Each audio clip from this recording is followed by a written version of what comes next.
Ladies and gentlemen, I am pleased to take part to this 2014 edition of INTE conference, having the opportunity to present the results of our research work developed with Professor Rodica Eninkai in the framework of a doctoral project at French Polynesia University.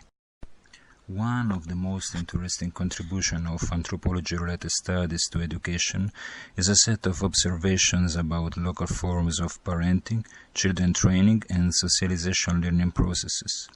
Researchers in this field have been contributing to demonstrate not only the existence but also, and above all, the pedagogical validity of these ancestral schemes of family and community practices. Between 2010 and 2014, we developed an ethnographic research in an indigenous village in the Amazon region, living with a Wayana-Apalaï community in INTE in southwestern French Guiana, depending administratively on the town of Maripasula. Our work aimed to observe local lifestyle and parenting standards, and to describe a set of variables related with the dynamic of teaching and learning in family context. When we arrived in INTE, the village was provided with an elementary school, and adolescents followed middle school lessons by a distance learning program. But in 2011, French Minister of National Education opened a pre-elementary class in the village. Contemporarily, it closed the INTE middle school antenna and built a dormitory in Maripasula to host indigenous students at the town school. The students' families perceived such a change as a revolution, and, like every revolution, it generated a crisis. Wayana-Apalaï traditional and pre-colonial forms of knowledge transmission and socialization training have been acting as powerful forces aimed to preserve the homeostatic balance between the community social requirements and the limits of the natural environment. Traditional ecosophy has been permitting Wayana-Apalaï to adapt the Amazonian biotopes to their needs and to adapt themselves to the different ecological and cultural landscapes of the Amazon region. During the last century, when some communities migrated to the territories corresponding to actual French Guiana to establish themselves in high marine area, they took contact with the French colonial structures. With the decolonization process, they become French citizens, and some of them accessed public offices thanks to their knowledge of the French language and to other skills needed by public administration. In present days, the High Maroni region, where the Wayana-Apalaï communities inhabit, dispose of a network of elementary schools in Elahe, Cayude, Talwen, Antecumpata, and Pidima villages. Most students' parents went to school, and they attribute a considerable importance to the schooling process. Although most of them consider that traditional education has to be preserved because it offers a unique set of skills related with biological survival and peculiar environment, the tropical forest where they live. In 2011, families responded positively to the change imposed by the state. At Antecumpata, all children between 3 and 5 years old were integrated into the new pre-elementary class, and all adolescents, after completing the elementary courses successfully, moved out from the village. Most of them enrolled in the Maripasula High School. Others had to move to school or training centers in Cayenne, Kourou, or Saint Laurent du Maroni. At the end of the scholar year, a large majority of students' parents started complaining about the new system. They considered that school was distancing them from sons and daughters and diminishing their parenting influence on their children's development. Having the opportunity to analyze a set of data gathered before and after the critical moment, we decided to interpret our ethnographic records in the framework of an ecosystemic approach, and we considered that a coherent description of Wayana-Apalaï educative model needed to integrate the family system, the community structure, and the national power and the global context. When we started our fieldwork, we considered the hypothesis that Wayana-Apalaï communities of French Guiana were adapting their lifestyle as an effect of an ethnic hybridization process. Wayana-Apalaï families perceived that as an effect of the growing pressure of modernity, they are losing their resilience and their adaptability. The observation of patterns of variation in caregiving time, domestic charges, and frequency of traditional activities gave us the opportunity to understand how subtle and irreversible was the impact of this change. In reality, what we were observing was an emergent dynamic of systemic deconfiguration. This lecture is dedicated to demonstrate the impact of a top-down change not only on traditional way of life of native communities, but also and above all on preservation of traditional knowledge and local skills indispensable to live in Amazonian habitat. During the scholar year 2010-11, we observed Wayana-Apalaï families to identify caregivers, interaction with children, and time spent educating younger family members. For every caregiver, it was calculated the total amount of time invested in training and teaching activities involving children. We resumed our results showing the median value of time spent by identified caregivers in educational activities during a typical day. We repeated the same experience in 2013. Analyzing data, we observed that apparently the most committed caregivers are, in order, mothers, mothers' parents, siblings, and cousins. Such a pattern seems not changing between 2010 and 2013. The most evident change is related with total amount of time spent by parents with children. For mother's case, we observed that in 2013, they spent for caregiving activities 2 hours less than in 2010. Concerning fathers, in 2013, they spent only 1/3 of time employed 3 years before.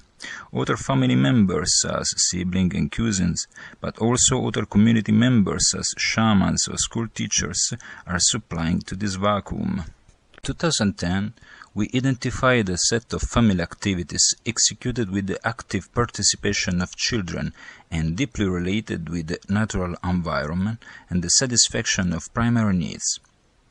Agriculture-related tasks, little hunting with traps, bows and arrows, big hunting with rifles, fishing with lines and nets or using poisonous plants, breeding of cachery, a homemade traditional manioc beer, cooking and housekeeping, handcraft making and sewing, and participation to cachery parties, gathering family and community members. We observed children between 3 years old implied in those tasks, their sex, and the number of days dedicated to those activities during the year. In 2013, we realized a similar study with the same research protocol. The evidence demonstrated how children were less involved in traditional activities, how daughters were gradually charged with more kitchen and housekeeping-related tasks. In addition, we observed an evident augmentation of days dedicated to participating in cachery parties, a pale remember of ancestral rituals related with Marrakech ceremonies, where initiates and the entire community symbolically sanctioned the natural cycle of death and rebirth. This debate is actually animating the academic circles and the publics entities charged with educative tasks in French ultramarine territories.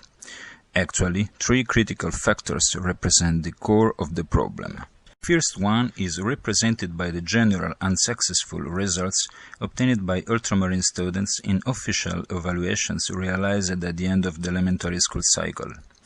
Most scholars consider that the multicultural context, typical of former colonies, added their peripheral situation in terms of socio-economic integration with homeland, has never developed into the intercultural scenario imagined by political decision-makers.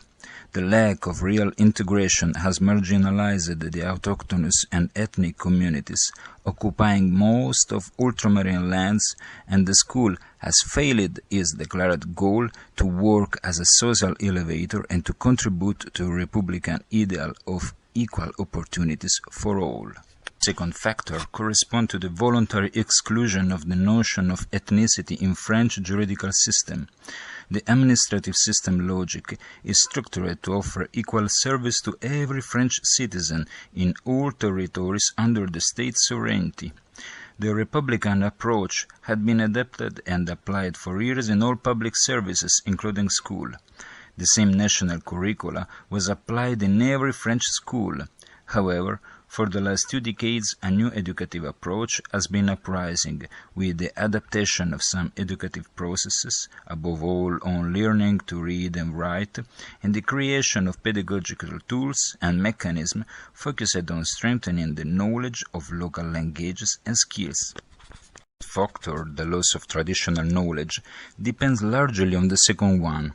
During the colonial period, one of the homeland policies was the eradication of traditional cultures and the often forced acculturation of indigenous communities. The decolonization process generates a certain degree of conscience crisis and the acceptance of the necessity to integrate, in a way or another, French citizens with autochthonous identity. Despite the efforts, the same mechanism of exclusion of the notion of ethnicity from French law is now under accusation, charged with not recognizing cultural differences, facilitating social distortions, and, paradoxically, with fueling ethnic discrimination. In fact, most of national policies are difficultly adaptable to territories and ethnic realities so far and so different from homeland, and sometimes they generate the reticence of local communities. The case of Wayana-Apalaï people of French Guiana is significant and representative enough to understand some of the problems related with educative system in ultramarine French departments and territories.